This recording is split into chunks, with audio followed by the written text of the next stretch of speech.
किसी काफिर की गर्दन काटना कमाल है या उस काफिर को की गर्दन को रब के सामने झुकाना कमाल है? ये मैं आप लोग से सवाल करता हूँ, मुझे बताएं क्या किसी काफिर की गर्दन काटना कमाल है या उस काफिर को अल्लाह के सामने झुकाना कमाल है?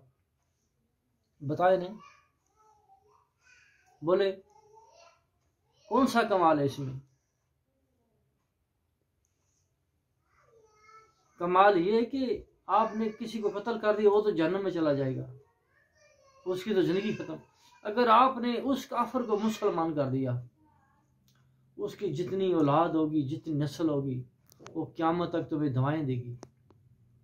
इसलिए कि आप लोगों ने इस तरह का मुसलमान बनना है, इस तरह का सोच पैदा करनी है।